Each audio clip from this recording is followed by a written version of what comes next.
फूटा घड़ा। एक गांव में रामू नाम का एक किसान रहता था। वह अपने खेत में काम करके अपना गुजारा करता है। एक दिन वह अपने खेत का बीज लेने के लिए शहर गया। दुकान में जब वो बीज ले रहा था तो उसकी दृष्टि दो घड़ों पर पड़ी। दोनों घड़े देखने में काफी अच्छे लग रहे थे। रामू ने सोचा कि वह गांव के नदी से ज्यादा पानी ले आऊंगा। यह दोनों ही घड़े ले लिए। अगले दिन उसने दोनों घड़ों को रस्सी की सहायता से एक डंडे में बांध दिया और नदी की ओर पानी लेने चला गया। नदी में उसने पानी भरा और अपना घर आ गया। घर आने पर उसने एक घड़े में पूरा पानी देखा, जबकि दूसरे घड़े में आधा पानी देखा। यह देखकर रामू समझ गया कि एक घड़ा फूटा है। उसने दोनों घड़ों को पानी एक बड़े बर्तन में डाल दिया। इसके बाद भी वह अगले दिन भी दोनों घड़ों को लेकर के नदी पर गया और आकर के अपने पानी के बड़े बड़े बर्तनों में डाल दिया। किसानों के जाने के बाद फूटा घड़ा सही घड़े से बताता है कि मैं किसी काम का नहीं हूँ। मैं आधा पानी रास्ते में गिरा देता हूँ, फिर भी मालिक मुझे रोज नदी पर ले जाता है। सही घड़ा ने भी बोला तुम किसी काम की नहीं हो और उस पर हंसने लगा।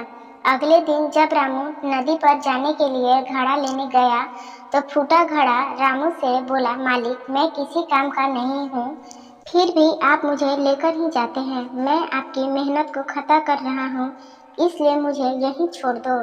इस पर रामू फूटे घड़े से बोले कि तुम अपने आप को बेकार मत समझो, तुम मेरे साथ चलो और रास्ते में आने वाले फूलों को देखो, तुम्हारा मन ठीक हो जाएगा। फूटा घड़ा मान गया और रामू दोनों घड़े को लेकर के नदी में पानी लेने चला गया।